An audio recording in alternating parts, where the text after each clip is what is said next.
बिस्मिल्लाहिर्रहमानिर्रहीम।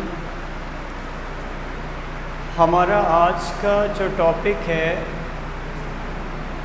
Polymer chemistry, और उसमें हम एक ख़ास किस्म का रिएक्शन स्टडी करने जा रहे हैं।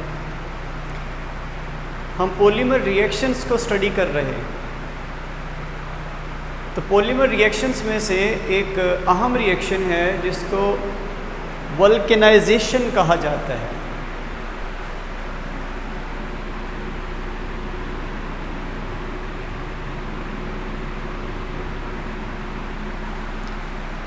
हम आज वल्केनाइजेशन को स्टडी करेंगे।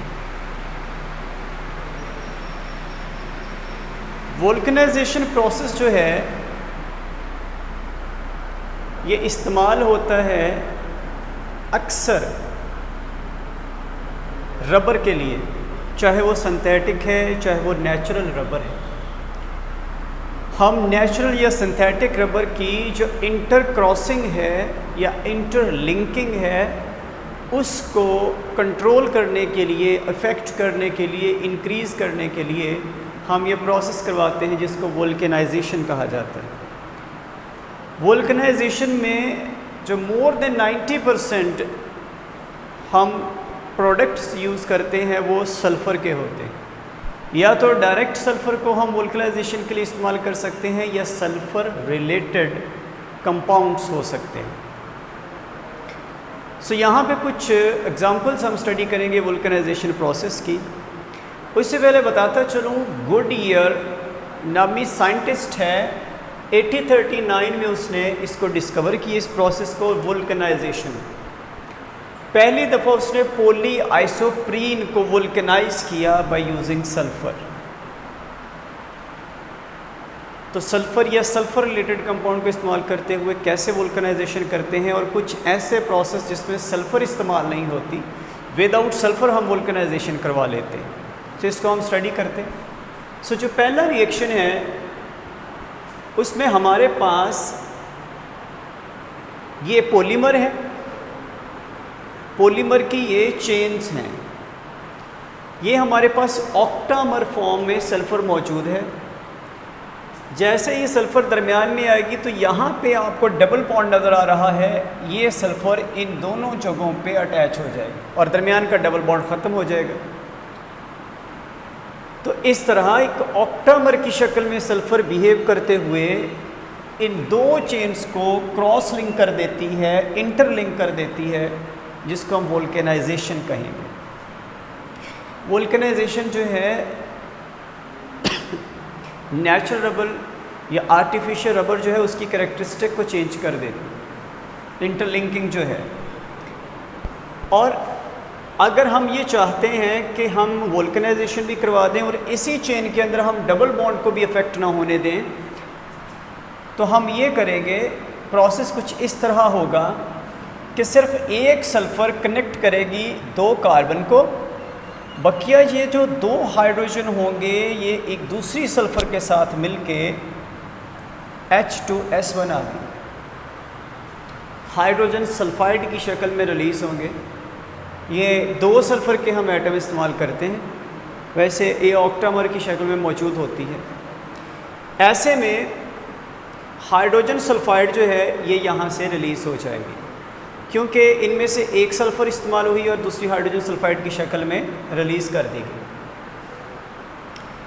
अब एक और मेथड जिसमें हम डायरेक्ट सल्फ़र यूज़ करने की बजाय एक प्रोडक्ट यूज़ करते हैं S2Cl2। तो याद रखिए, इनमें से एक सल्फ़र इंटरकनेक्ट कर देगी दो कार्बन को, दोनों क्लोरीन जो हैं ये डबल बॉन्ड ब्रेक करते हुए इस कार्बन के साथ कनेक्ट हो जाएंगी।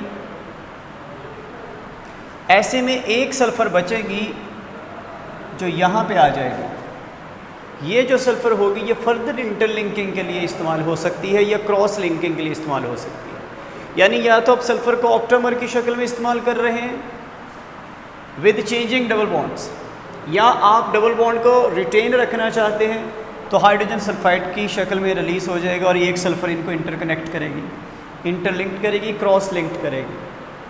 या आप S2Cl2 इसको इस्तेमाल करें और एक सल्फ़र रिलीज़ होगी, और ये जो सल्फ़र है ये फर्दर क्रॉस लिंकिंग में इस्तेमाल की जा सकती है। अब हम सल्फ़र के एक कंपाउंड मरकैप्टो फंक्शनैलिटी के साथ हम इस्तेमाल करने जा रहे हैं बिसथायोल एसिड। आपको पता है कि मरकैप्टो ग्रुप SH होता है, यहाँ पे थायोल एसिड है क्योंकि C double bond OSH group मौजूद है। बिस इसलिए क्योंकि दाईं तरफ भी बाईं तरफ भी दोनों तरफ कनेक्टिविटी है। सो बिसथायोल एसिड जब हम ये इस्तेमाल करेंगे, मैं पॉलीमर वही पुराना ले रहा हूँ, चेन्स उसी पुराने पॉलीमर की हैं जिसको हम इस्तेमाल करते आ रहे हैं शुरू से। अल्टीमेटली यूँ होगा, इनके जो दोनों कॉर्नर के हाइड्रोजन हैं ये इन कार्बन के साथ CH2 बना लेते हैं, डबल बॉन्ड ख़त्म हो जाएगा, unsaturation will be broken down, और यहाँ पे सैचुरेटेड हमें पॉलीमर मिलेगा क्रॉस लिंक्ड। बकिया जो दो कार्बन है ये वाले जो ऊपर वाले नज़र आ रहे हैं, इनसे ये दोनों साइड की सल्फ़र कनेक्ट हो जाएगी कुछ इस तरह। बिसथायोल एसिड वोल्कनाइज कर देता है इस पॉलीमर को, ये पॉलीमर चेन्स को। अब नेक्स्ट एग्जांपल में हम एक ऐसे कंपाउंड को इस्तेमाल करेंगे जिसमें सल्फ़र नहीं होगा, क्योंकि अभी तक तो हमने वोल्केनाइजेशन जो है वो सल्फ़र की मौजूदगी में की है। क्या वो सल्फ़र के बगैर भी हो सकती है? Yes it can. हम जिंक ऑक्साइड को इस्तेमाल करेंगे और हमारे पास जो पॉलीमर है वो पॉलीक्लोरोप्रीन होगा।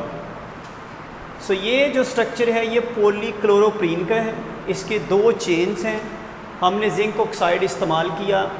अल्टीमेटली जिंक दोनों क्लोरीन को लेके साइड पे हो जाएगा, ZnCl2 रिलीज़ हो जाएगा, और यहाँ पे कार्बन बचेगा, ये भी कार्बन बचेगा, डबल बॉन्ड रिटेन रहेंगे, और इन दोनों कार्बन के दौरान यहाँ से क्लोरीन गया है वो ऑक्सीजन इनको इंटरकनेक्ट कर देगा।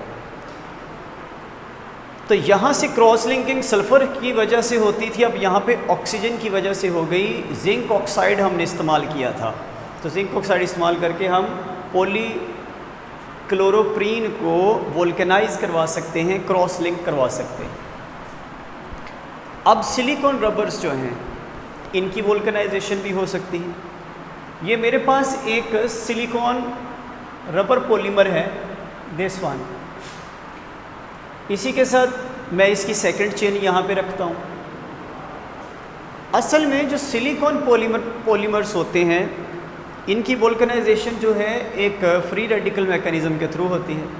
तो फ्री रेडिकल मैकेनिज़्म के लिए या तो आप एक इनिशिएटर ऐड कर दें, जैसे पेरोक्साइड्स, बेंजोक्सी पेरोक्साइड्स हैं, बेंजोइल पेरोक्साइड्स हैं, या आप रेडिएशन यानी लाइट की मौजूदगी में भी आप फ्री रेडिकल प्रोड्यूस कर सकते हैं। तो ये देखें मैंने दोनों का हवाला दिया है, या तो पेरोक्साइड इस्तेमाल करें या आप रेडिएशन इस्तेमाल करें। असल में होता कुछ यूँ है, यहाँ से जो CH3 है एक एक हाइड्रोजन एब्स्ट्रैक्ट हो जाएगा, ये CH2 बचेगा, ये भी CH2 बचेगा, फ्री रेडिकल फ्री रेडिकल, और जो एक एक हाइड्रोजन एब्स्ट्रैक्ट हुआ है वो मिलके H2 मोलेकुलर फॉर्म में हाइड्रोजन गैस बना लेते हैं। नेक्स्ट टाइम हेट्रोलिटिकली इन दोनों के दरमियान एक बॉन्ड बन जाएगा, तो ये कनेक्टिविटी आपको यहाँ पे नज़र आ रही है। सो एक साइड से ही ये दोनों कनेक्ट हो जाएंगे, इस तरह ये क्रॉस लिंक्ड हो गए। सो ये कुछ एग्जांपल्स थी वोल्केनाइजेशन की, and this was a vulcanization process, काफ़ी अहम है। एग्जामिनेशन पॉइंट ऑफ व्यू के हिसाब से भी इसमें से एक या दो एग्जांपल्स अक्सर आ जाती हैं या डेफिनेशन पूछ ली जाती है। सो हमारा आज का लेक्चर ख़त्म हुआ। अल्लाह हाफ़िज़।